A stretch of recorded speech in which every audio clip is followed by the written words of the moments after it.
Hello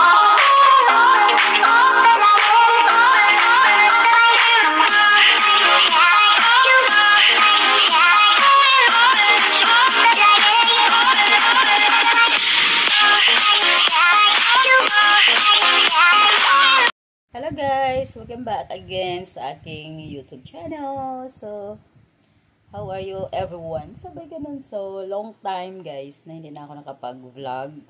So, ito na ngayon. Dami kong background pictures. Mayroon akong i-share sa inyo guys na I hope hindi maging negatibo sa inyo. At ang sa akin lang ay gusto ko lang i-share para mayroon din kayong matutunan lalo na sa mga partnership. Ayan, so I've been so long waiting for this good result or positive result, and now finally I received the good news. Ayan,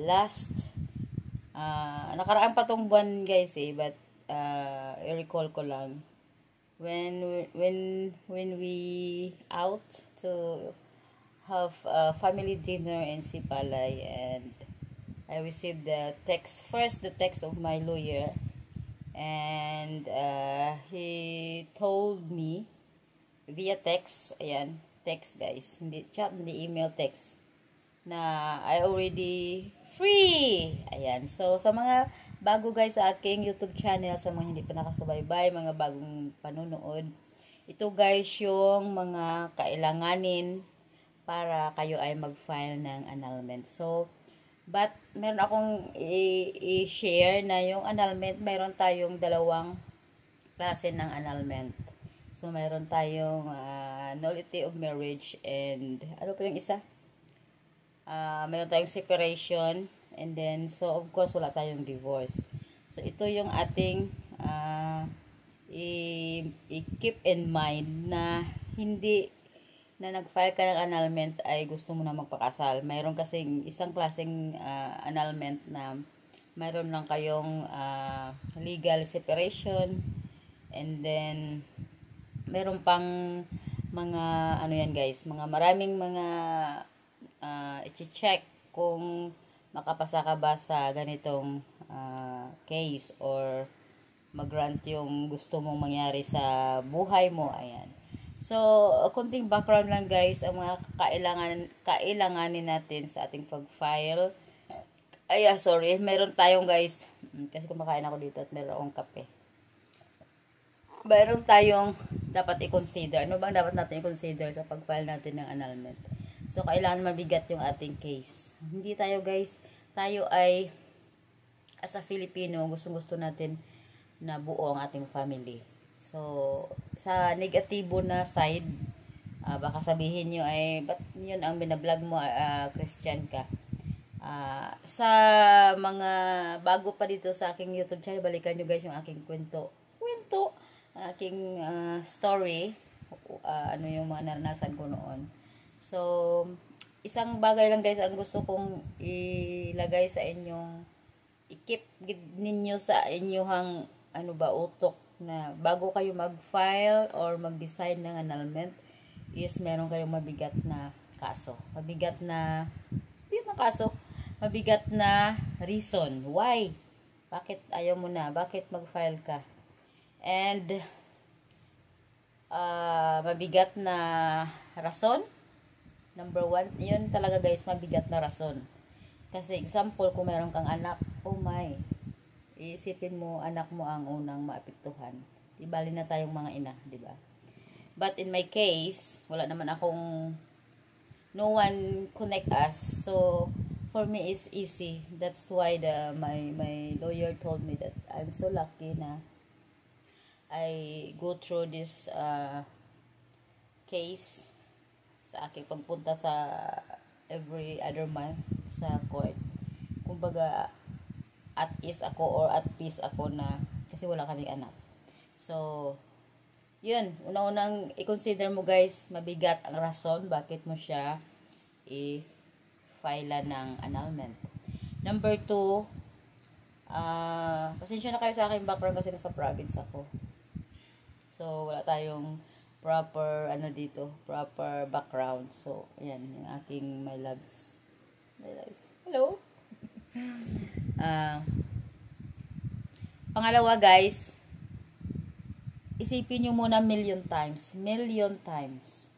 kung kaya ng emotion mo na balikan ang mga nakaraan. Oh, ayan, ganun. So, napakabigat, guys, balikan ang mga nakaraan kasi from the beginning or from the start ng inyong relationship ay kakalkalin yun sa court.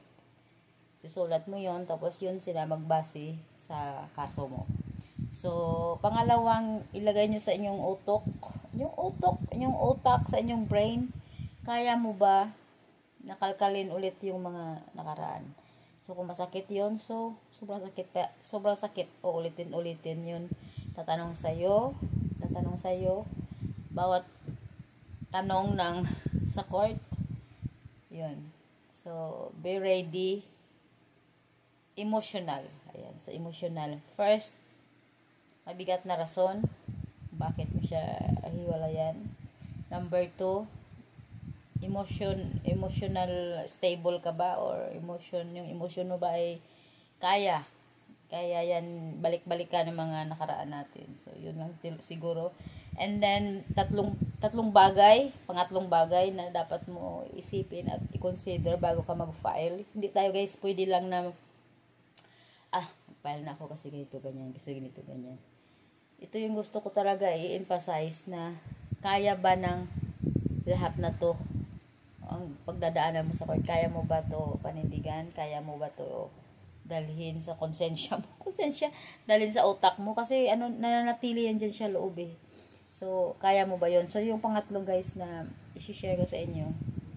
Wala tayong lightning. Everything is, no filter. Ayan. So, walang stand, walang lightning. Everything is cool. Sabay ganun. Patalas-talas pa ako nung. Saya ko kasi yung masyadong stressy yung ating video. So, pangatlo, guys. Pangatlo na i-consider natin bago tayo mag file ng ating annulment. Pangatlo is pera.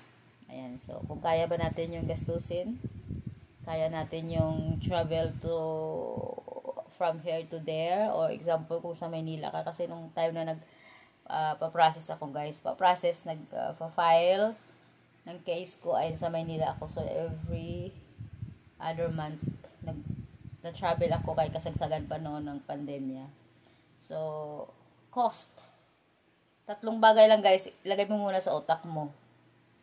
Mabigat ba tong kaso na to? Kaya ba to mapanalo mo? Kasi kung alam mo naman na matalo ka, wag ka na mag-file kasi sayang lang yung pera. Kaso, yung time mo, yung pera mo, yung oras mo, pakasayang. So, number 2, yung emotional mo. Yung emotion mo, kaya mo ba balikan lahat ng mga ginawa niya sa'yo? Kaya mo ba balikan yung mga masasaya na ngayon mapait na? Yung ganon.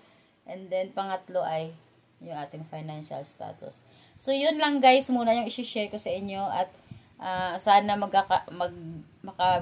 meron akong time na mag-video ulit kasi nga limitado lang yung aking internet dito sa province at hindi masyadong maganda. And of course, busy din ang inyong lola. So, sa lahat, guys, na nakapakinig nitong video na to ay paki-click naman, guys, subscribe, like, share, comment, and don't forget to hit the notification bell para update kayo sa aking mga sunod vlog. Comment below sa mayroong mga question. Thank you so much, guys. See you in my next vlog.